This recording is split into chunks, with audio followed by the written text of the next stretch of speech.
J'ai le plaisir d'accueillir aujourd'hui Paul Avant, que beaucoup d'entre vous connaissent.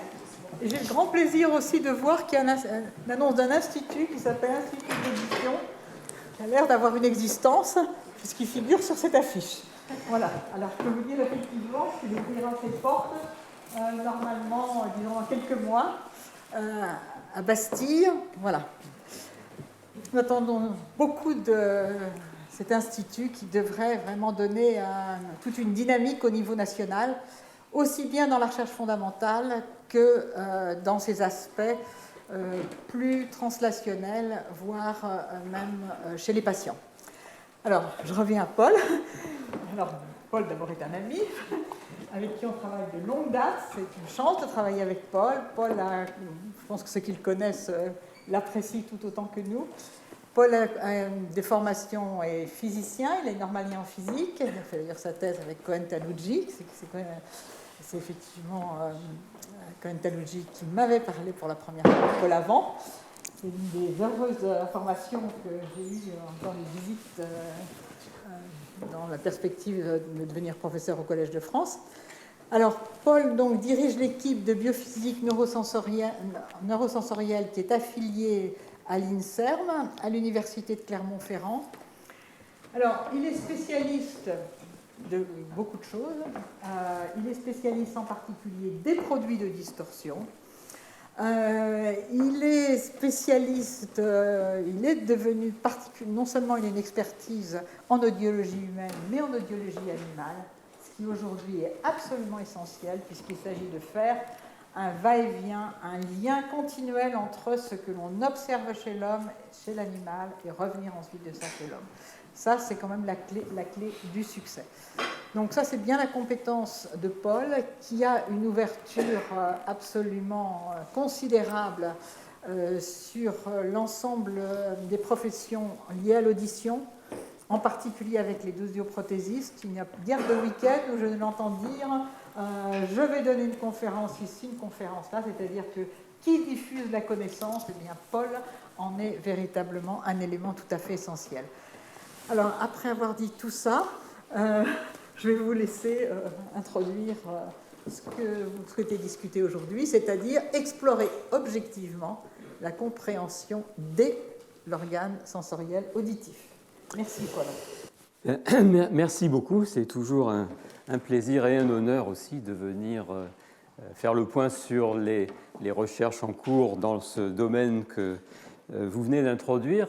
Donc, explorer objectivement, en tant que physicien, j'ai toujours considéré que c'était une tâche qui me revenait, en tout cas parce que ça fait appel à des processus physiques de traitement de signal, de compréhension des vibrations et des phénomènes électriques qui font appel à beaucoup de notions de physique. Et le reste, eh bien, je l'ai appris petit à petit avec des interactions depuis que je suis dans le domaine de l'audition. Alors évidemment, je ne vais pas faire semblant de croire que la compréhension survient dès l'organe sensoriel auditif. Le propos aujourd'hui, c'est de dire que certaines perturbations des codages sous la responsabilité des organes sensoriels auditifs peuvent entraîner des troubles de la compréhension majorés par rapport à ce qui se produit habituellement en cas de surdité et majorés en particulier lorsque des signaux compétitifs se mélangent.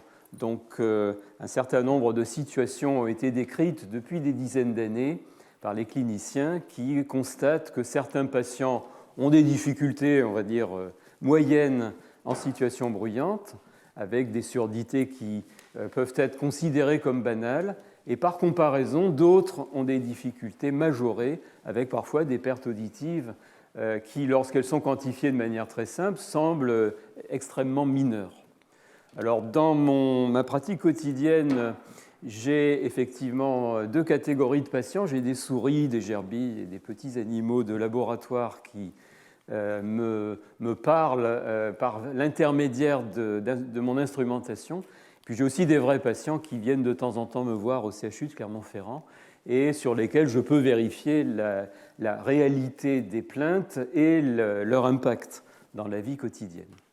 Et ça conduit à se dire, tiens, il y a quand même il y a deux approches. Il y a une approche statistique qui permet d'avoir un tableau cohérent et efficace de la surdité neurosensorielle, mais il y a aussi les extrêmes qui nous enseignent un certain nombre de choses. Alors, la deuxième contrainte qui ressort de cette double orientation, à savoir recherche et application à l'homme, eh bien, c'est d'utiliser des techniques qui soient transposables à l'homme, même si on les utilise et on les met au point chez l'animal. Donc ça exige la possibilité de le faire in vivo et de manière non invasive. Donc objectivement, mais si possible, de manière non invasive. Alors, l'objectif ultime, c'est remédier, c'est en tout cas pallier. Et les appareils auditifs, pour l'instant, ce soit des audioprothèses standards ou des implants cochléaires, viennent en fait compenser d'une certaine manière un certain nombre de déficits. Et pendant très longtemps, jusqu'à 2 décennies, on peut dire que la compensation se contentait d'intervenir en termes de sensibilité. Donc la surdité se traduisait, elle se traduit encore, mais on va un petit peu plus loin maintenant, elle se traduisait par un audiogramme avec des déficits typiques ou moins typiques, avec en coordonnées horizontales les fréquences perçues de graves vers aigus, et puis la perte auditive en décibels en coordonnées verticales. Et on a un certain nombre de limites. Le seuil, en son pur, fait partie des mesures traditionnelles. Et on a un champ auditif parce que la zone d'inconfort limite les niveaux maximums que l'on pourra tolérer.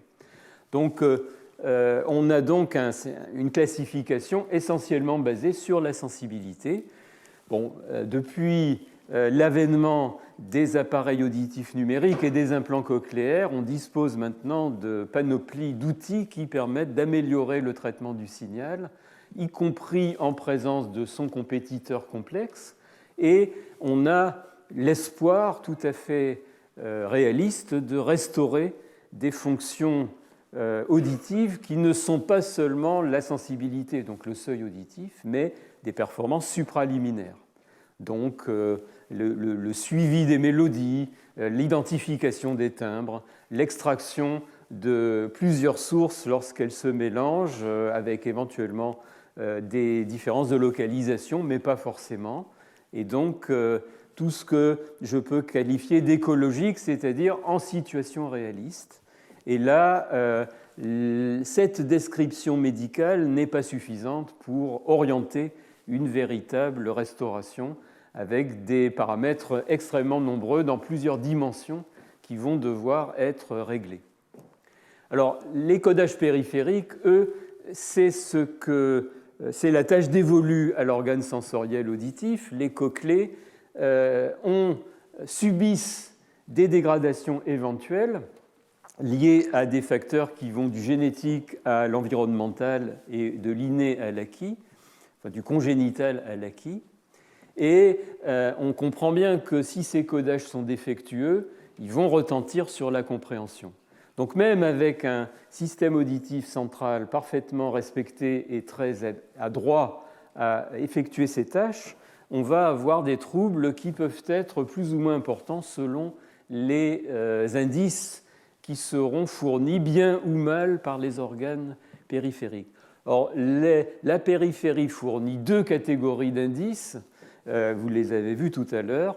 Il y a un code tonotopique qui extrait les fréquences en fonction des positions des résonances dans la cochlée. Alors, résonance de quoi? On a vu que c'était beaucoup plus compliqué que la vision des années 1930 avec von Békésy. Il y a la membrane basilaire, il y a la lame réticulaire, il y a tout ce qui s'interpose entre les deux. On a aussi un code temporel.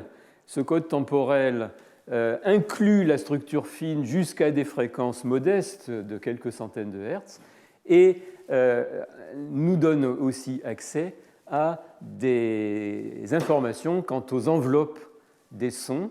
Et l'exemple de l'implant cochléaire est particulièrement frappant puisque la restauration de ces enveloppes avec un code tonotopique fortement altéré restaurée péniblement par quelques électrodes indépendantes,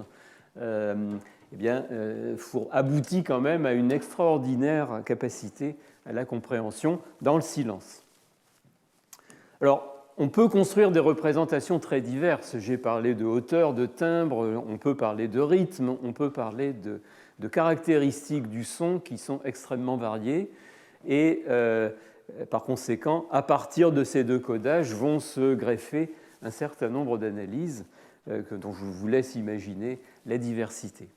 Alors, heureusement pour nous, dans l'immense majorité des cas, la dégradation de certains codages a des conséquences bénignes parce que les codes sont redondants.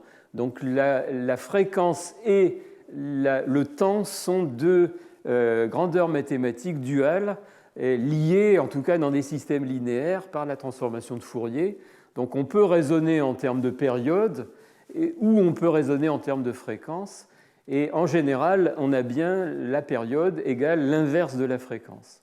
Donc les deux codages, lorsque l'un est absent ou défectueux, l'autre donne des solutions correctes et ça assure une robustesse au système. Mais en présence de bruit, cette robustesse va être sollicitée de manière plus ou moins compliquée selon la nature du bruit. On imagine au laboratoire des bruits blancs continus avec une enveloppe temporelle stable, un contenu spectral stable, mais il y a des bruits de cocktail party qui font tout à l'inverse, des bruits fluctuants avec un spectre variable et une prévisibilité très délicate de ce que va être le bruit à l'instant t plus 1 par rapport au bruit à l'instant t. On a des distorsions, alors le mot est générique, tout ce qui fait que la sortie d'un système physique n'est pas proportionnelle à l'entrée est une distorsion et engendre des informations, on va dire, soit supplémentaires, soit parasites, en termes de fréquences qui n'existaient pas dans le stimulus, en termes éventuellement on peut parler de distorsions temporelles, comme les réverbérations, des rythmes qui n'existaient pas dans le signal initial. Certes, les sujets normaux et les patients apprennent à exploiter ces distorsions, puisqu'après tout, elles sont source d'informations indirectes, mais jusqu'à une certaine limite. Et puis, on a des outils de mesure. Il n'est pas possible chez l'humain d'aller mettre en place, sauf exception, des électrodes en position invasive. Les patients épileptiques de certaines catégories ont des batteries d'électrodes positionnées dans leur cerveau, mais c'est quand même des exceptions très particulières. Et donc les outils de mesure, c'est un prisme déformant parce que forcément, non seulement les outils de mesure imposent des cadences, des moyenâges, donc des durées d'acquisition qui dépendent de la technique utilisée, mais en plus, ces mesures ne sont pas exhaustives, c'est-à-dire que, par exemple, on le verra tout à l'heure, certaines voix sont testées ou prédominent plus que d'autres dans les réponses. Et donc cette déformation, on peut l'exploiter, mais elle est quand même très gênante pour celui qui va devoir poser un diagnostic. Alors, on a un support anatomique et cellulaire, je n'ose pas répéter ce qui a déjà été dit, je dirais depuis tous les ans, des complexités supplémentaires se font jour.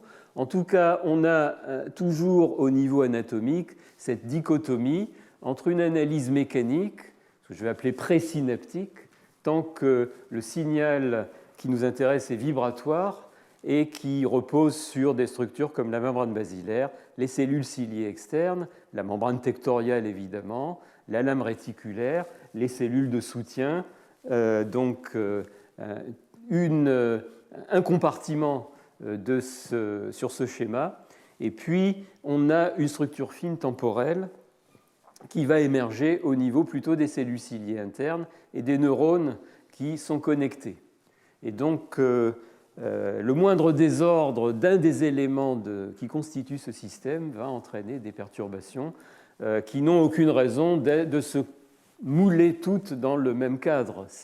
Ça serait même très surprenant. On voit bien déjà deux cadres évidents apparaître et c'est encore une analyse, à mon avis, très grossière. Et les hyperspécialisations sont représentées de l'étage encore macromécanique. On a quand même une membrane basilaire, une membrane tectoriale et donc une lame réticulaire qui ne vibre pas de manière totalement parallèle. Donc chacune de ces structures apporte une contribution différente et c'est l'interférence qui va donner les vraies réponses. Et puis à l'échelon cellulaire, bien entendu, mais même aussi à l'échelon moléculaire, au niveau de la structure même de la touffe stéréociliaire des cellules sensorielles, se passent des événements mécaniques qui sont extrêmement importants, ne serait-ce que parce que l'ouverture et la fermeture du canal de mécanotransduction des cellules ciliées externes créent précisément la distorsion sous sa forme mécanique. Autrement dit, le fait que ce canal et les structures qui lui sont associées n'aient pas une rigidité constante en fonction de la déflexion et de l'état d'ouverture crée des perturbations mécaniques qui sont strictement normales, qui bénéficient au système, mais qui peuvent quand même entraîner des complexités. Au niveau, donc ça c'est le niveau de macro à micro-mécanique, avec, je ne dirais pas d'innombrables protéines, parce qu'elles sont comptées, mais des dizaines et des dizaines de protéines qui jouent des rôles très différents les unes par rapport aux autres et très coordonnés.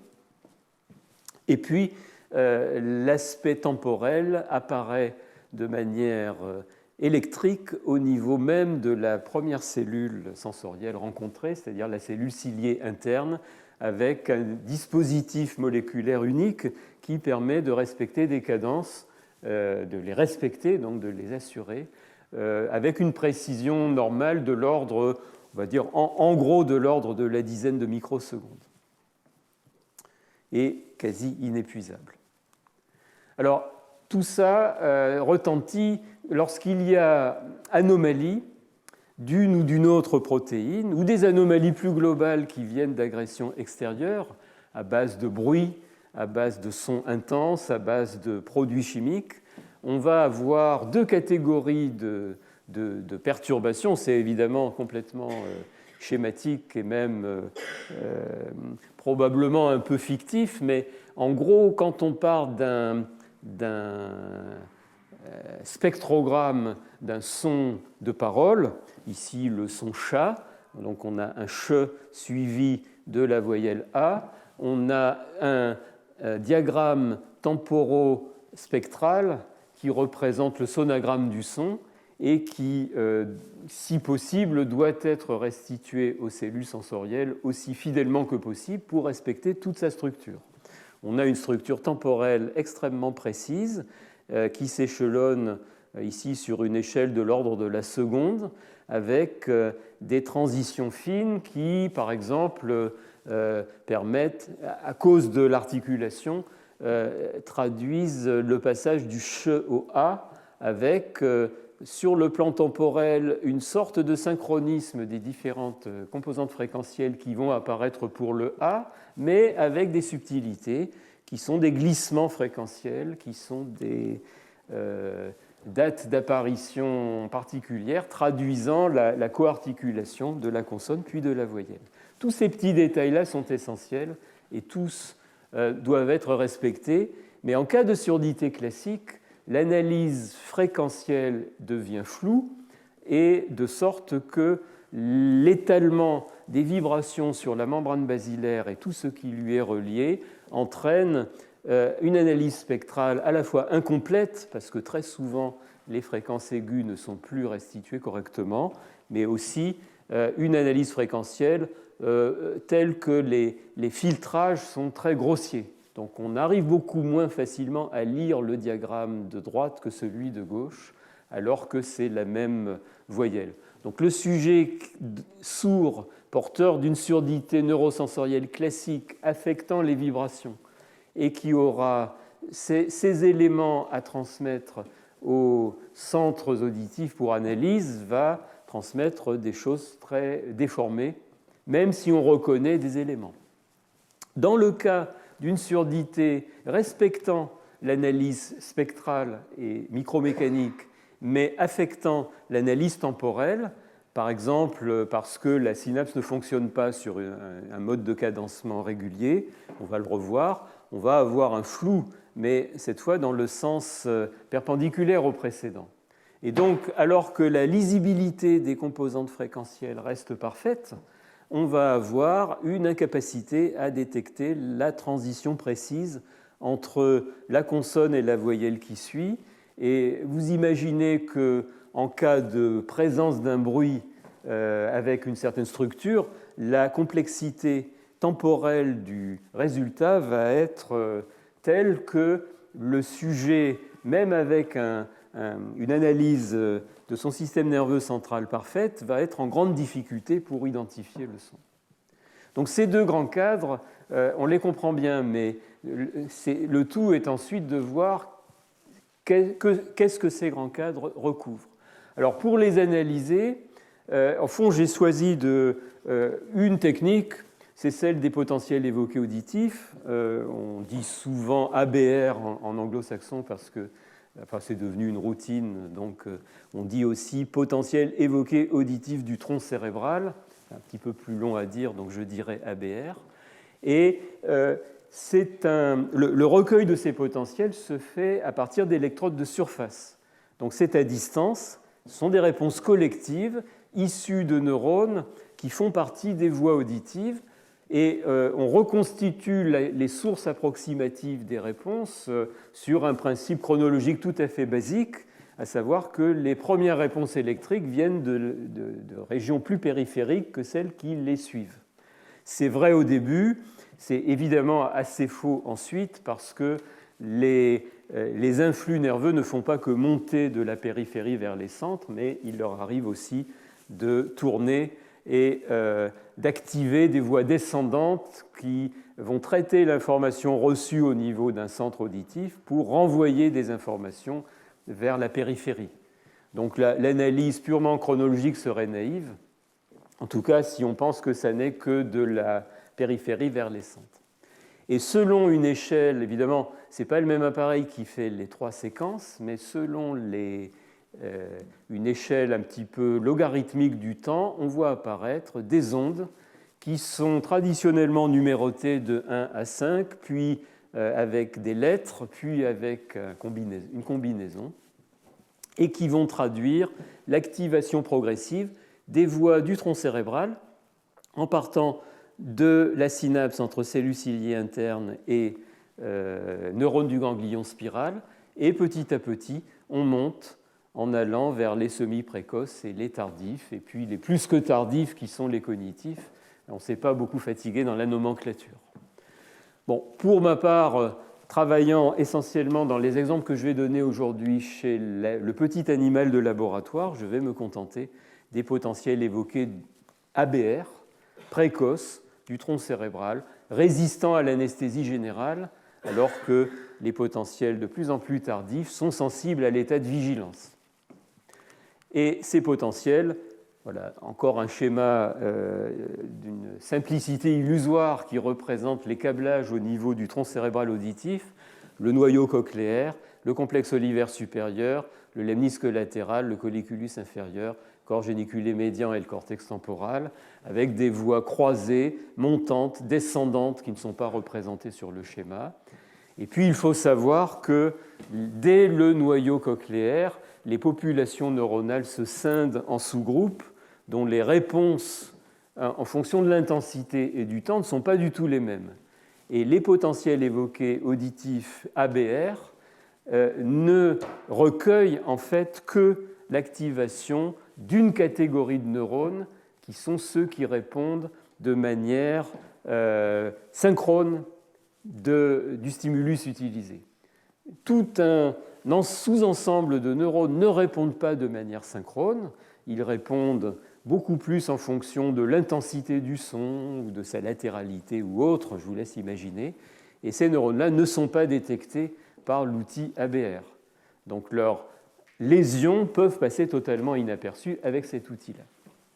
Mais c'est déjà pas mal d'avoir les ABR, avec grosso modo une relation bijective, mais elle ne l'est pas vraiment, entre la source et le numéro d'onde. Alors voilà à quoi ressemblent des potentiels évoqués auditifs du tronc cérébral chez l'homme, ABR, avec des ondes 1, 2, 3, 4, 5. Et on peut s'amuser à faire varier l'intensité du stimulus. Quel stimulus? C'est un bruit très bref, très très bref, pour bien synchroniser les neurones. Et donc c'est très artificiel. On peut rajouter à ce son très bref un son continu superposé à une autre fréquence, mais c'est à peu près toute la marge dont on dispose. Alors, les ondes ont une amplitude et une latence caractéristiques. Tant qu'on voit des ondes, il y a perception. Si on ne voit plus d'ondes, il y a peut-être perception quand même, mais on va pouvoir placer une espèce de seuil. Et le stimulus, on l'appelle clic parce qu'il est très bref. À gauche, une réponse normale, en tout cas en termes de seuil, mais rassurez-vous, en termes de latence aussi. À droite, une réponse anormale avec un seuil à 60 décibels, pondéré par rapport 0 étant le seuil auditif humain moyen normal, et des latences anormales, mais qui signent une atteinte, c'est des recettes un petit peu de cuisine, qui signent une atteinte endocochléaire mécanique typique. Typique étant quelque chose qui l'est, le reste tend jusqu'à preuve du contraire, bien entendu. Alors, les atteintes spectrales sont typiques. Pourquoi? Parce qu'elles se traduisent par un faisceau de résultats presque toujours stéréotypés. Ici, c'est le travail avec Aziz et l'équipe de Pasteur que nous avions fait sur une souris porteuse d'une mutation très rare, ça s'appelle NERF1, et c'est une protéine exprimée dans l'étouffe stéréociliaire des cellules ciliées externes. L'expression dans les cellules internes disparaît très très tôt au stade embryonnaire. Et qu'est-ce qu'on s'amuse à faire? On avait aussi des souris NERF2, NERF1, NERF2, mutantes, donc privées de cette protéine, et porteuses pour les souris NERF2 d'une surdité banale. Voici les souris sauvages, voici en bleu les souris mutées en vert. Qu'est-ce que j'ai fait là? J'ai fait des potentiels évoqués ABR en choisissant un son test. Et ce son test, je l'ai mis juste au-dessus du seuil auditif, très faible, un tout petit bip à une fréquence précise. J'avais choisi 20 kHz, très bref, mais quand même spectralement précis. Et j'ai mélangé à ce son test, qui me donnait un ABR très visible, un son parasite de fréquence variable. Et c'est la fréquence de ce que j'ai appelé le masqueur qui est porté en abscisse. Le masqueur masque quand l'ABR disparaît. Le son test n'est plus audible parce qu'il y a un ch ou un s qui perturbe. Et la courbe en bleu représente le seuil, le plus petit niveau de masqueur qui efface la réponse au son test seul.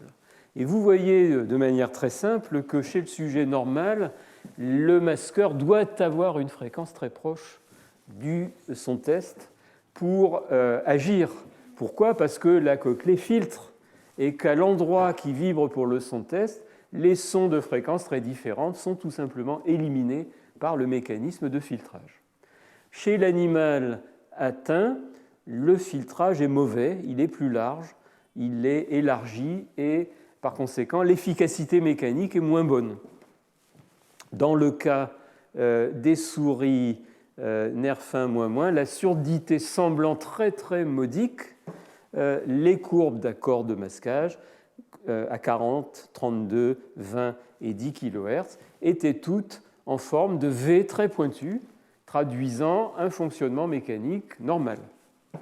Jusqu'ici, tout est normal. En fait, les souris NERF1-, ne manifestent une surdité, une perte de sensibilité que pour les hautes fréquences, au stade utilisé.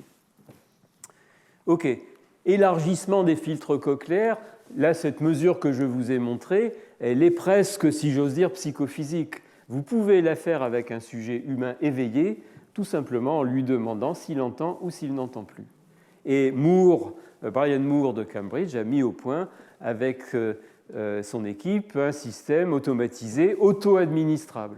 C'est vous-même qui réglez votre masqueur pour vous placer juste à la limite d'audibilité du son test. Alors ici, donc, on a ces courbes d'accord de masquage, puisque j'accorde un son masquant avec un son test. Et c'est quasiment psychophysique, c'est un petit peu fastidieux. Ici, ce sont des courbes où Patuzzi et collègues ont mesuré directement sur la membrane basilaire, pas à cette époque-là la lame réticulaire, mais directement la membrane basilaire d'un animal sain et d'un animal lésé. Et vous voyez la différence entre une courbe pointue et une courbe élargie. Non seulement la pointe monte, mais en plus la largeur augmente. Vous voyez, la largeur à 10 décibels au-dessus de la pointe chez le normal est deux fois plus large. Ce n'est pas spectaculairement beaucoup, mais c'est 2 fois plus large chez le muté. Et si on mesure les auto-émissions en produits de distorsion, dans ce cas particulier, chez les différents animaux en fonction de leur perte auditive, on voit que les seuils, les niveaux de produits de distorsion et la largeur des filtres se relient par une relation linéaire avec une très bonne qualité pour le coefficient de corrélation.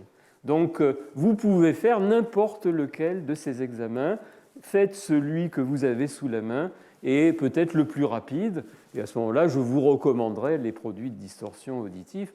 C'est une forme d'auto-émission qui est très pratique chez l'animal, sachant que chez l'homme, on a plutôt une autre façon de travailler. Ça, c'est une atteinte que l'on voit dans 80% des cas ordinaires de perte auditive, parce que ce sont très souvent les atteintes des cellules ciliées externes qui entraînent la panoplie de troubles, et c'est souvent les cellules ciliées externes qui sont les plus sensibles. Donc une signature fonctionnelle riche, redondante et facile à tester, et puis au final, moins facile à tester, mais quand même important pour les sujets qui en sont victimes, l'intolérance au son fort due à la perte du comportement normal d'une cochlée qui atténue la croissance des niveaux lorsque le niveau augmente. Lorsqu'un niveau de vibration dans l'air extérieur augmente de 10 décibels, la vibration de la cochlée à l'endroit qui résonne pour le son utilisé n'est que de 1/3, n'est que de 3 décibels, et non pas 10. Et donc, la vibration dans vos cochlées augmente beaucoup plus lentement que l'énergie sonore que vous recevez ne le fait. Si les cellules ciliées externes sont soit détruites ou mises hors service, soit tout simplement sollicitées à une fréquence qui n'est pas la leur, eh bien, elles ont un comportement évidemment très peu sensible. Il faut taper beaucoup plus fort pour commencer à les faire bouger, mais la croissance de leur réponse est beaucoup plus raide. Mais de toute façon, elles ne sont pas concernées. Donc, cet aspect-là, on peut les tester indirectement en utilisant les auto-émissions par une petite recette, mais c'est beaucoup plus délicat. De toute façon, tout ça va de pair. Conséquences d'un filtrage cochléaire dégradé, il y en a. Et si ça n'est que ça, c'est modéré. Et l'élargissement d'un filtre peut aller jusqu'à un facteur 4. Ce n'est pas spectaculairement mauvais, 4. Selon le recrutement de Sony, c'est ce que je viens de dire, la croissance trop rapide de la sensation par rapport à la stimulation. Donc, le sujet qui vous dit typiquement « parlez plus fort, je n'entends pas » et « parlez moins fort, je ne comprends pas » en portant la main aux oreilles. Alors, le bruit que j'ai utilisé, c'était un bruit continu stable, mais les bruits réels dans la vie courante, c'est des bruits fluctuants. Et donc, s'il y a 3 conversations en même temps, il y a des temps de silence, ce qu'on appelle les vallées du bruit. Si ce n'est pas des vallées temporelles, c'est des vallées spectrales. Et donc, à force, le cerveau s'habitue à aller extraire l'information quand le bruit se calme un tout petit peu. Et donc, vous avez tous l'expérience dans les cocktails de conversations qui s'entrechoquent, mais de temps en temps, on arrive à suivre 3 ou 4 mots de l'interlocuteur favori, et ça suffit pour s'en sortir. Donc, au fond, ces conséquences-là, c'est les conséquences moyennes, elles ne sont pas dramatiques. Je ne minimise pas, mais elles ne sont pas dramatiques. Elles servent d'étalon par rapport auxquels on évalue des modèles expérimentaux avec des atteintes plus sévères. Alors, ça a été une découverte, mais finalement, qui était présente dans l'esprit des cliniciens depuis longtemps. Starr et collègues, 1992 pour un premier petit papier, puis 1996, la découverte des neuropathies auditives, avec des sujets qui ont une sensibilité auditive normale, mais qui ne comprennent rigoureusement rien dans le bruit. C'est la plainte. Et l'étude très approfondie sur le plan psychoacoustique de ces patients montre une incapacité à exploiter les indices temporels. Tout ce qui est cadence, tout ce qui est temps d'apparition d'un son, tout ce qui est détection d'un trou au milieu d'un son continu est perturbé gravement. Et cette publication Princeps a fait évidemment forte sensation dans le monde clinique, puisque ça donnait non seulement une explication à certains cas particuliers, mais relativement rares, enfin on arrive quand même à 10% dans certaines séries, mais aussi des moyens d'exploration. Alors, et aussi un mécanisme pour commencer. Et le premier mécanisme évoqué, c'était que dans les différents neurones sollicités dès la périphérie, dès le nerf cochléaire, par les sons, eh bien, les potentiels d'action dans les différents neurones branchés en parallèle n'étaient pas synchrones.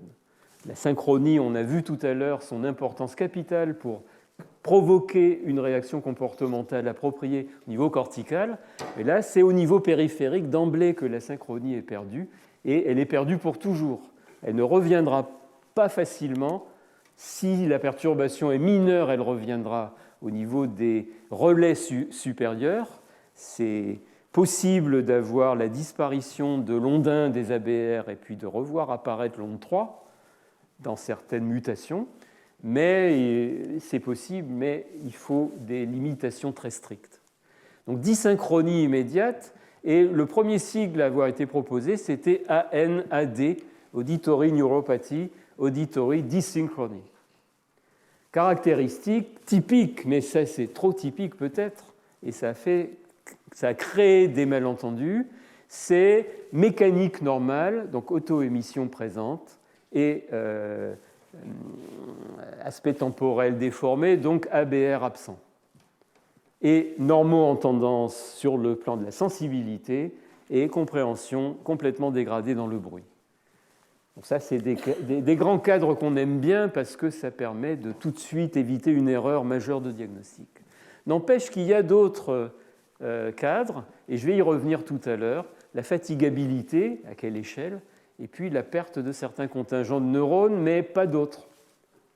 Alors, bien entendu, il y a aussi, il ne faut jamais l'oublier, la possibilité que la micromécanique nous réserve des surprises, et ces surprises aboutissent à des contradictions avec le cadre moyen que j'ai présenté tout à l'heure. Autrement dit, une tonotopie distordue, ce n'est pas quelque chose d'impossible, j'espère vous le montrer rapidement, et c'est quelque chose qui entraîne un méli-mélo spectral qui est tout aussi perturbant qu'un méli-mélo temporel pour certaines analyses.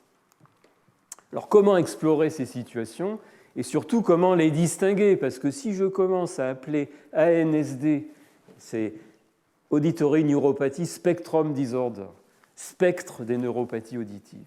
On essaie quand même d'ouvrir un peu la porte à des anomalies exotiques, de même que le spectre des autismes a un petit peu changé la vision de l'autisme qui était très caricaturale.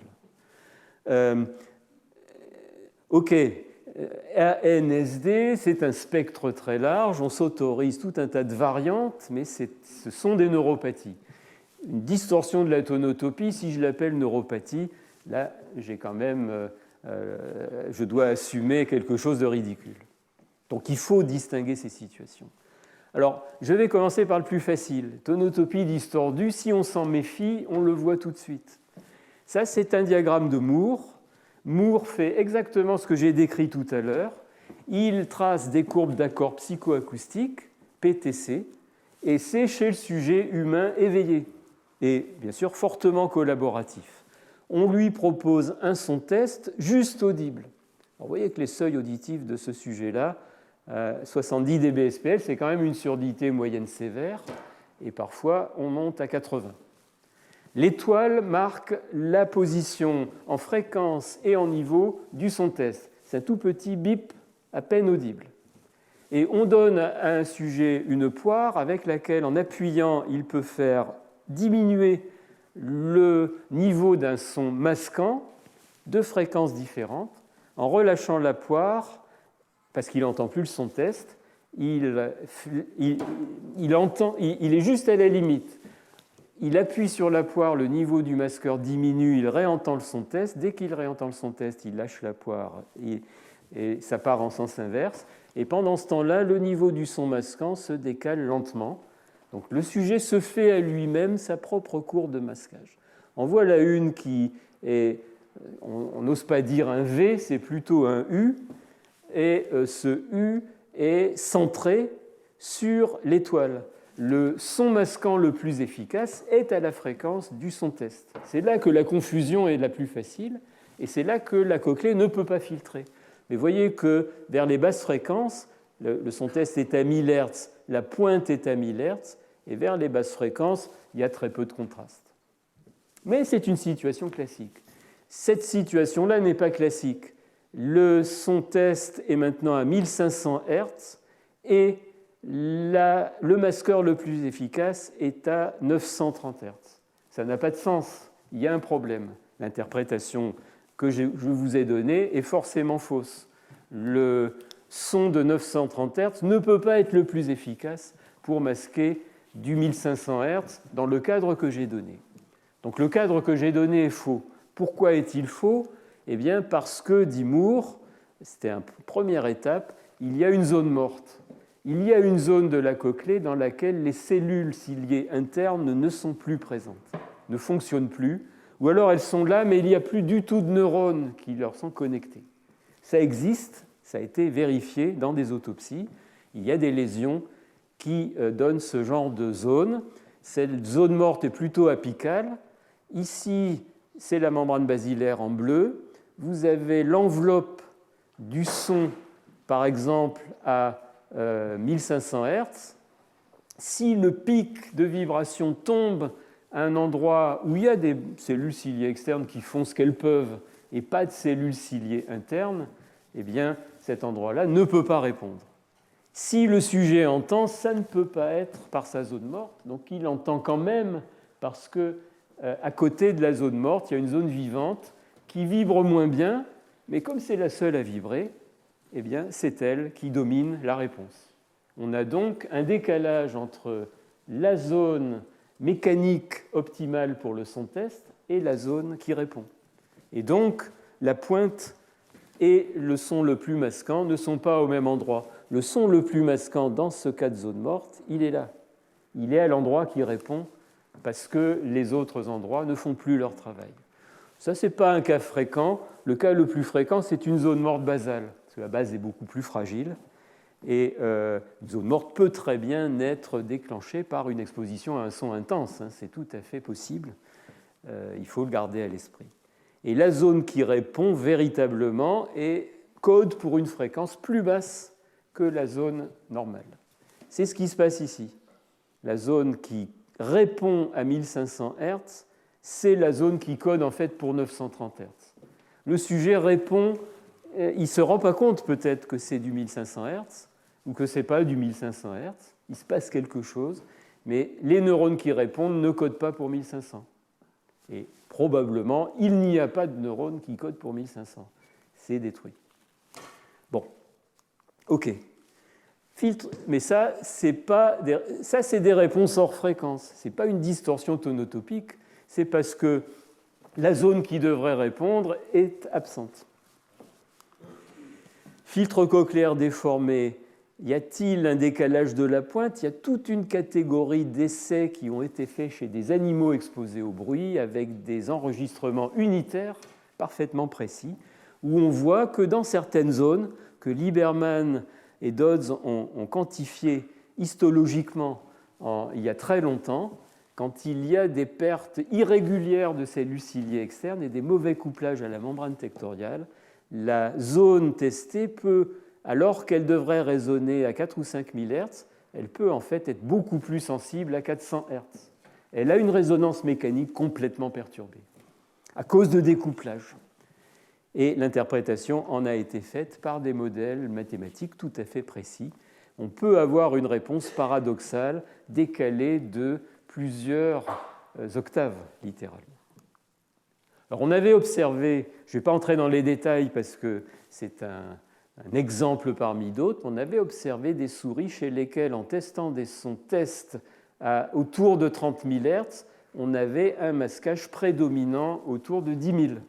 C'est les fameuses souris NERF1-, que j'ai décrites tout à l'heure.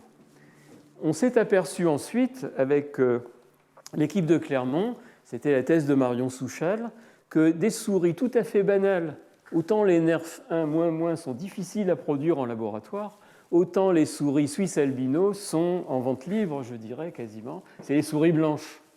Et elles ont des surdités dégénératives extrêmement rapides qui interviennent dès les premières semaines de vie. Ce n'est pas des souris consanguines, donc il y a une très grande variabilité. Et on avait tiré bénéfice, vous voyez, ces souris qui sont normo-entendantes à 18 jours, et déjà à 21 jours, elles ont 20 décibels de perte pour les fréquences aiguës, dues à des lésions des cellules ciliées externes. Et puis ensuite, les mêmes souris, ça c'est les mêmes souris testées à plusieurs jours d'intervalle, à 30 jours, elles ont une surdité moyenne importante. On a fait leurs courbes d'accord, et ces courbes d'accord, dès P18, elles commencent à se déformer. Certaines sont centrées, d'autres sont décalées vers les plus basses fréquences. Ça veut dire quoi? Ça veut dire que les très basses fréquences sont très agressives pour empêcher l'audition. Imaginez pendant mon cours un marteau-piqueur dans la cour et que vous n'arriviez plus du tout à comprendre ce que je raconte. Alors, ces souris ont leur paroxysme d'absurdité dans la sensibilité aux basses fréquences à P21. Et à P25, tout est rentré dans l'ordre, en somme, puisqu'elles n'entendent plus les basses fréquences. De nouveau, les hautes fréquences sont correctement codées. En fait, on a traité le mal par le mal. On a empêché certaines réponses de se faire, naturellement, en fait, par la dégradation progressive des cellules. Jusqu'ici et là, ce qui se passait, c'était des meilleures réponses apicales de ces cellules, de ces souris, parce que la base était abîmée, pas l'apex, et donc la mécanique faisait que c'était les sons basse fréquence qui étaient les plus efficaces, y compris pour masquer les sons haute fréquence. On s'est aussi aperçu que, par des techniques, je ne vais pas entrer dans les détails, mais que les cellules ciliées externes étaient violemment déformées, incapables de faire leur travail normal, mais quand même présentes, et que leurs auto-émissions étaient quasiment absentes très vite, et pourtant, avec presque pas de pénalité, vous voyez qu'entre les moins bonnes souris témoins et les plus mauvaises souris mutantes, il y a 5 décibels d'écart. Et donc, de par cette tonotopie complètement déformée, on avait des réponses qui nous faisaient croire que les souris répondaient assez bien aux hautes fréquences, et ce n'est pas vrai. Elles répondent assez bien aux hautes fréquences parce que le codage des hautes fréquences a lieu ailleurs. Et ça, c'est très embêtant pour le cerveau. C'est bien pour faire un audiogramme tonal lénifiant d'avoir des réponses à haute fréquence à des endroits codants pour autre chose, mais sur le plan de l'efficacité, ça n'a pas de sens. Alors, je résume en disant, voilà, on a bel et bien des propagations aberrantes dans la cochlée qui peuvent entraîner des codages fréquentiels mélangés. Et ce n'est qu'une souris, mais je vous laisse imaginer le résultat chez l'homme. Donc des sons qui n'arrivent pas à stimuler les voies qui leur sont dévolues. Il y a des mesures supplémentaires à faire, c'est assez complexe dans cette situation-là. Alors j'en arrive au codage temporel. La signature fonctionnelle, je l'ai résumée. L'archétype, c'est qu'il y a des belles auto-émissions, il y a une sensibilité auditive presque normale, mais la synchronie est catastrophique et les réponses basées sur la synchronie disparaissent. OK. N'empêche qu'on peut très bien avoir des atteintes du codage temporel et aussi des atteintes du codage spectral. Rien n'interdit dans cette histoire-là les cellules ciliées externes d'être aussi lésées. Et à ce moment-là, dans le mélange, comment va-t-on faire le diagnostic? Alors, j'en reviens au modèle. Ça, c'est Fang Hangzheng et Arnistar, de nouveau, dans les années 2005, où ils se disent, voilà, une synchronie normale, toutes les fibres répondent en même temps à des stimuli réguliers. Toutes répondent en excitateur parce qu'on est en périphérie. Il n'y a pas encore de circuit inhibiteur à ce niveau-là. La désynchronisation, c'est ça, c'est que les fibres, d'une fibre à l'autre, chacune répond à son rythme. Alors la moyenne est forcément très bizarre et pas du tout saillante en termes de pic, puisqu'il n'y a pas de pic vraiment collectif. Il ne faut pas oublier qu'il y a autre chose. Il y a aussi la perte de certains contingents neuronaux, et ça ne dégrade pas forcément la synchronie. Ça n'a en fait rien à voir. Que font les neurones manquants? C'est ça la vraie question. S'ils ne synchronisent pas, qu'est-ce qu'ils font d'autre? On va leur trouver un rôle, rassurez-vous. Et puis il y a d'autres cadres. La désynchronisation, elle peut se faire sur une échelle de la dizaine de secondes, de la minute, de l'heure. Il faut le regarder pour le trouver. Et puis, des contingents peuvent disparaître à certains stades.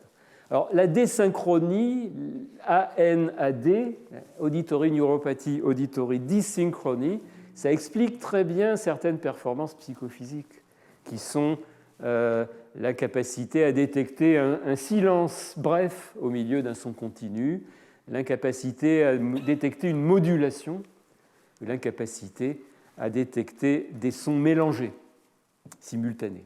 OK, mais en cas de perte de certains contingents neuronaux, on n'aura pas du tout ce tableau. C'est bien une neuropathie au sens étymologique du terme, mais la signature fonctionnelle, attention, ce n'est pas un dogme, c'est un exemple. Et il faut être beaucoup plus attentif qu'on ne l'a été. Donc, c'est bien un petit peu le but de cet article. On est en 2005. Il n'y a pas encore d'exemple C et D, mais l'exemple B, disons, n'explique qu'une certaine partie des déficits.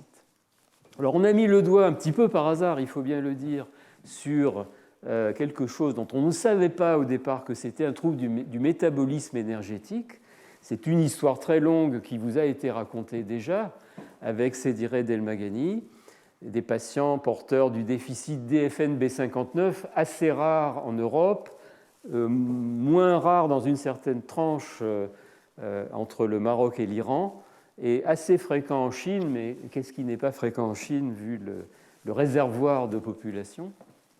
Et donc ce déficit, en fait, la première chose dont on s'est aperçu de manière concrète, c'était la réaction négative de ces animaux quand on les exposait à des sons assez intenses pendant plus que 30 secondes.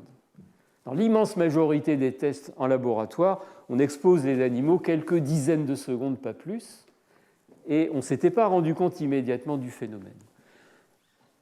C'est bien chez la souris. Qu'en est-il chez l'homme? Eh bien, chez l'homme, les patients chez qui le gène avait été identifié pour la première fois ont eu ce comportement.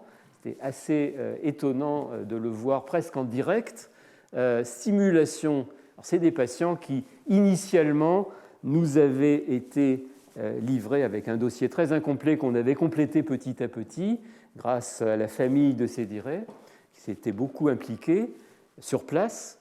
Et ces patients qui habitaient un endroit perdu avaient des potentiels évoqués ABR plats. Là, on les refait comme chez les souris. C'est-à-dire qu'on fait 250 clics, normalement on en fait 1000. Là, on en fait 250, on arrête, on regarde, on stocke. On en fait 250 autres, on arrête, on regarde, on stocke. Toutes les instructions avaient été fournies. On s'aperçoit quoi? Bien que chez ce sujet-là, les réponses sont beaucoup plus belles en termes d'ondin 3,5 au début qu'à la fin. On recommence. Assez belle réponse au début. C'est très rare qu'on arrête un ABR à 250 clics. En général, on appuie sur marche, on va faire un tour, et on revient au bout d'une minute et on regarde l'écran. Et on trouve ça. Sauf qu'entre-temps, et c'est répétitif, on voit des ondes qui disparaissent et qui font l'élastique. Fatigabilité, c'est très typique. mais une fatigabilité sur une échelle d'1 minute, c'est inouï. Ouf, heureusement, elle récupère au bout de 10 minutes.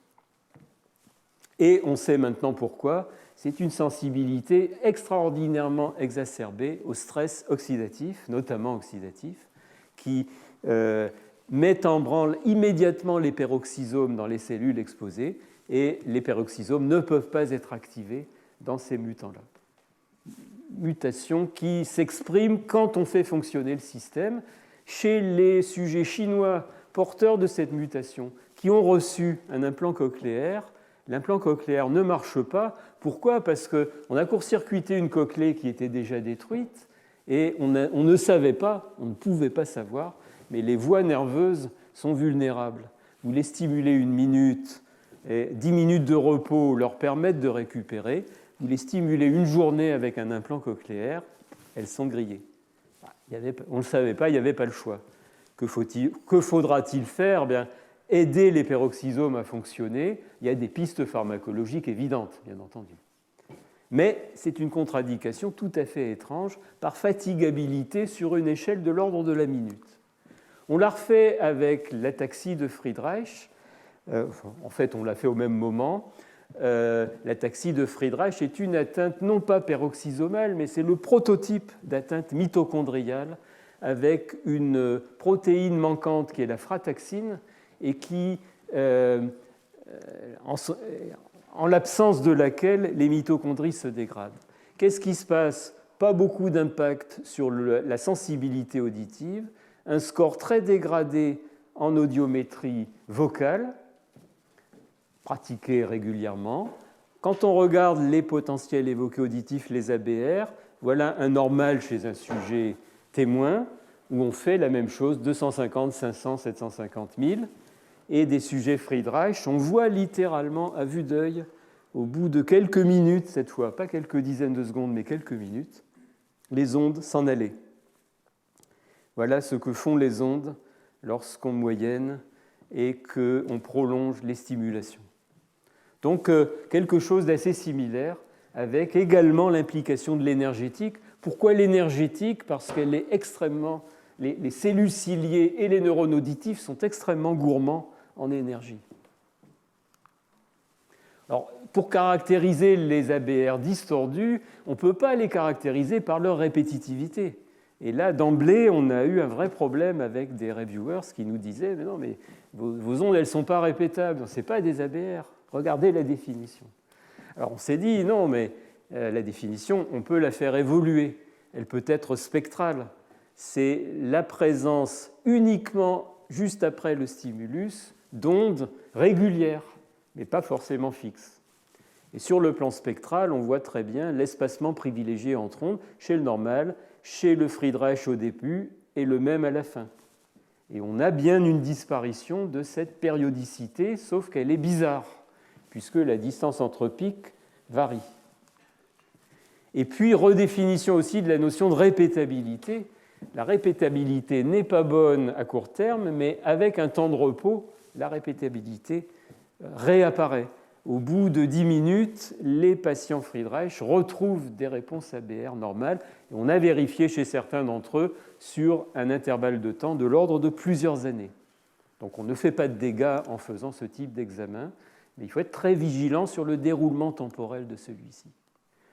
Alors, on arrive petit à petit on a un deuxième cadre qui est le cadre métabolique, très spécifique de l'audition. Les neurones auditifs du nerf cochléaire, il y a un contingent parmi eux, un tiers de ces neurones sont saturés à 300 potentiels d'action par seconde, voire 600, à 40 décibels.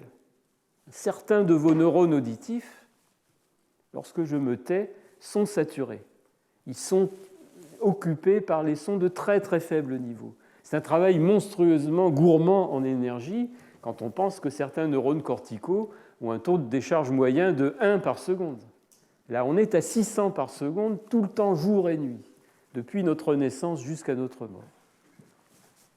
Bon, certains contingents neuronaux sont plus fragiles que d'autres. Ça, c'était une découverte tout à fait fracassante de l'équipe de Charlie Lieberman, qui a montré que chez la souris, une exposition très brève, 100 décibels pendant 2 heures, c'est pas très passionnant, 2 heures, mais 2 heures à 100 décibels, c'est 2 heures dans un stade de football, et cette unique exposition détruit électivement certaines synapses entre les cellules ciliées internes et la cochlée. Alors, on a une sensibilité auditive non affectée. Pourquoi ? Parce que les neurones détruits, pour faire court, codent pour les sons forts. Donc, tant qu'il n'y a pas de son fort, les neurones qui doivent marcher marchent parfaitement normalement. Les auto-émissions sont parfaites. Elles ont pu être abîmées au bout des 2 heures d'exposition. Elles ont récupéré. L'ondin aux ABR légèrement diminué. Je vais vous montrer un exemple. Vous me direz ce que vous en pensez. Donc, probable atteinte supraliminaire. Quand je dis parole et bruit, j'extrapole de la souris à l'homme. Et chez la souris, j'ai la preuve histologique qu'il y a des synapses manquantes. Chez l'homme, je n'ai aucune preuve. Vous souvenez-vous, si un jour de votre jeunesse, vous vous êtes exposé 2 heures à 100 décibels, que celui qui s'en souvient précisément lève la main, c'est impossible, c'est trop bref. On est persuadé intuitivement que quand on s'est exposé fortement et que ça siffle un petit peu et qu'on récupère le lendemain, il ne s'est rien passé. Et ce n'est pas vrai, en tout cas pour la souris. Peu de signatures objectives, c'est pour ça qu'on dit neuropathie auditive ou synaptopathie auditive cachée. Ce n'est pas caché histologiquement par contre, bien sûr. Et il n'y a pas de gold standard autre que histologique, on est bien sûr un petit peu ennuyé. Il n'y a pas de gold standard dans l'histoire, l'anamnèse, et il n'y a pas grand-chose fonctionnellement. Alors, c'est connu depuis longtemps que les cellules ciliées internes peuvent manquer sporadiquement et qu'il peut en manquer jusqu'à 80% sans traduction sur le seuil auditif. Donc, ce n'est pas totalement un scoop, mais les cellules ciliées internes, on peut leur attribuer une certaine redondance. Là où c'est plus intéressant, c'est que les synaptopathies induites par un son fort respectent les cellules ciliées internes, mais détruisent sélectivement une partie très précise des synapses. Uniquement les neurones d'un côté de la cellule ciliée interne. Donc c'est d'autant plus sournois que si vous n'avez pas l'image, vous ne pouvez pas savoir. Et ces neurones sont très discrets puisqu'ils n'entrent en action qu'à partir d'un niveau assez élevé. Pour faire quoi ? Pour coder des niveaux élevés et probablement faire le travail en présence de bruit. Donc le raisonnement tient tout à fait debout que ces personnes avec un contingent de neurones manquants, ces fibres dites de bas taux spontanés, sont particulièrement vulnérables à des troubles de l'intelligibilité dans le bruit. Alors, en plus, depuis peu, 3 équipes au même moment ont publié la même chose, à savoir que ces neurones que vous avez vus là, ceux qui sont très sensibles, moyennement sensibles et peu sensibles, ils ont des profils d'expression protéique très différents, très spécifiques, avec une carte d'activité qui correspond parfaitement à leur carte, la carte protéique, disons, la carte d'identité protéique, superpose avec la carte fonctionnelle. Très intéressant. Il y a un 4e contingent de neurones qui n'a pas de rôle spécifiquement dans la perception auditive proprement dite et dont je ne parle pas. Donc cette réalité des 3 contingents de neurones, elle est très palpable, y compris sur le plan de leur expression génique. Et ça, c'est avant la naissance chez la souris. Donc avant le fonctionnement lui-même. Alors nous, on a essayé, et c'est mon dernier exemple, avec Ludmila Labanca, qui est postdoctorale chez nous, de faire une configuration, au moins chez la souris simple, dans laquelle on fait des ABR. Voilà leur séquence. Au départ, 10 kHz, le seuil est à 30 décibels chez la souris, avec le simulateur qu'on utilise, et en n'utilisant pas les pavillons, mais un circuit fermé. 30 décibels, on voit une onde. On refait chez la souris en appliquant non seulement le son test, mais un bruit blanc, juste masquant. On le règle de manière que cet ABR produit par un son de 10 kHz à 70 dBSPL s'aplatisse totalement. Et donc on règle le bruit blanc masquant, 20, 30, 40, 50, 60 décibels. Hop, ça y est, il n'y a plus d'onde, on arrête là. L'animal, bien qu'il dorme, on est certain qu'il n'entend plus le petit bip qui survient.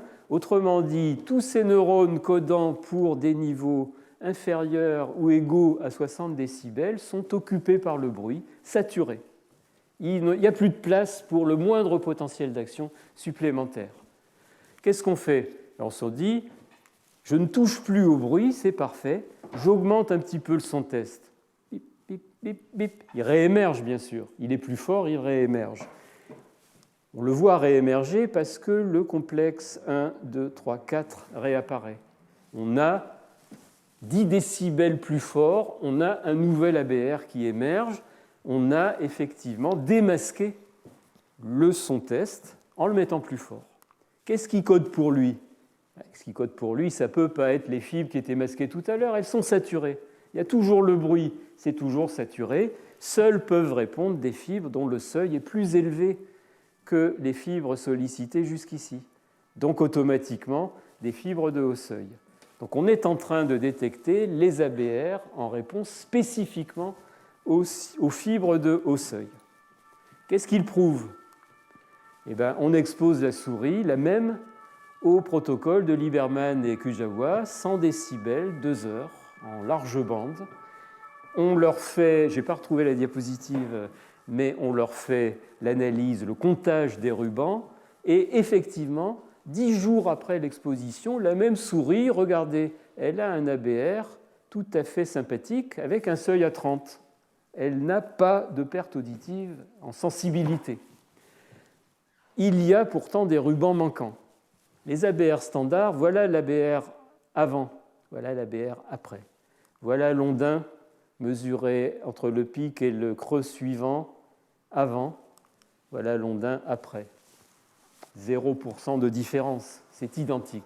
Peut-être là, il y a un petit potentiel de sommation juste ici, mais on sait qu'il est très irrégulier et que chez l'homme, on le voit difficilement. Donc ce n'est pas vraiment un critère, on ne voit rien.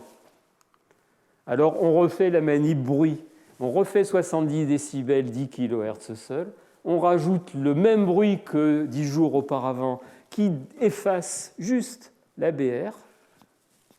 Okay. Et là, on remet le même masqueur et on met 10 décibels de plus au son test et rien ne réapparaît.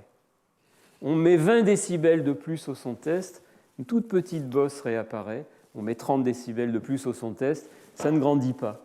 On a une toute petite réponse. Elle apparaît 10 décibels au moins plus tard que la fois précédente et elle a une amplitude tout à fait anormale. Il y a bien une anomalie pas du tout cachée, révélée par la présence d'un bruit concomitant. Donc il y a espoir quand même, avec un test très simple qui est faisable chez l'homme, de s'en sortir. Le problème, c'est que faire chez l'homme et surtout comment étalonner ce test. Alors vous voyez les comparaisons. Comment faire chez l'homme? On a des modèles animaux, on sait qu'ils ont des anomalies très spécifiques et on sait qu'on a toute une panoplie, et j'ai montré que quelques exemples de perturbations qui définitivement aboutissent à des troubles qui, transposés à l'homme, entraîneraient un problème d'intelligibilité, surtout en présence de bruit.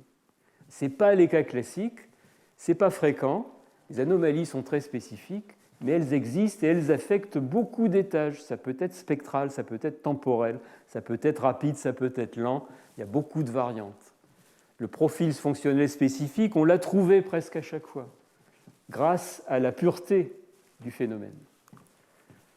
Et les tests audiologiques, il a fallu les inventer, les calibrer nous-mêmes. Il ne faut pas regarder les ABR comme on le fait d'habitude, il faut une analyse spécifique. On ne peut pas regarder les auto-émissions aussi, il a fallu les faire évoluer. Les masquages, les cadences d'acquisition, tout le protocole a dû être changé. Une fois que c'est validé chez l'animal, on dévoile des dysfonctions cachées. Oui, mais maintenant chez l'homme. D'abord, chez l'homme, on n'est pas que victime d'une atteinte auditive. On a des agressions multiples, la presbyacousie, l'atteinte par les sons intenses, c'est protéiforme. Ça touche à des degrés divers, des structures diverses, selon une chronologie diverse. Donc les signatures, il va falloir les séparer les unes des autres. Dans le cas des dysfonctions cachées chez l'homme, on n'a pas l'histologie, on n'a pas l'exposition, on a l'histoire de l'exposition rapportée par le patient. Je peux vous dire, dans mon pays de Clermont-Ferrand, avec des chasseurs, avec des discothèques, dans les campagnes lointaines, on n'a pas beaucoup de distractions certains soirs. Les gens disent « Non, non, je n'ai jamais été exposé au bruit. Non, non, non. » Et puis, au bout d'une demi-heure, ils disent « Ah oui, effectivement, je chasse. » Bon. Avec protection. Ah ben non. Ah ben non. Dit, oh, ok, ben on ne peut pas classer ce sujet-là. On ne sait pas vraiment. Il ne sait pas et c'est normal. On ne lui a jamais dit ce qu'il fallait entendre par exposition au son fort. C'est clair. Alors voilà, je voudrais remercier tous les gens qui ont participé, tous les collègues, tous les amis qui ont participé à ces études. Donc à Clermont-Ferrand, l'équipe, à quelques visiteurs. Voilà, on a changé de laboratoire, mais c'est à peu près la même disposition. Donc Fabrice, Marion, Blandine, nos visiteurs brésiliens récurrents, puisqu'on a un travail de longue date avec l'Université fédérale de Minas Gerais, les doctorants actuels, qui sont presque tous en train de rédiger, sauf Ludivine qui vient d'arriver, la firme Ecodia qui a contribué à la mise au point d'un certain nombre de tests, c'est un spin-off du laboratoire qui fabrique du matériel de diagnostic un peu sophistiqué, un peu élaboré.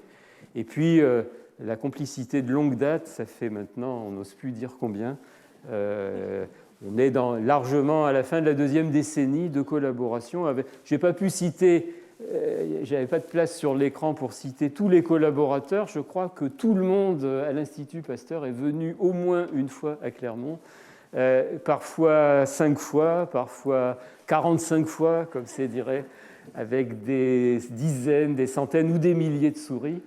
Et donc, ça continuera à coup sûr, peut-être moins loin que Clermont-Ferrand, puisque maintenant, le 63 rue de Charenton est en principe dédié à ces collaborations. Et je me réjouis qu'elle démarre bientôt, parce que l'expédition des souris est quand même une aventure compliquée. Surtout les sensibles au bruit, exactement. Donc on est obligé de donner des consignes. Pratiquement, elles viennent en taxi. Hein. C'est monstrueux. Donc voilà, on a découvert ça à nos dépens par des envois qui étaient complètement hors normes à cause de l'exposition dans le bruit de moteur ou de soufflerie. Merci beaucoup à vous tous.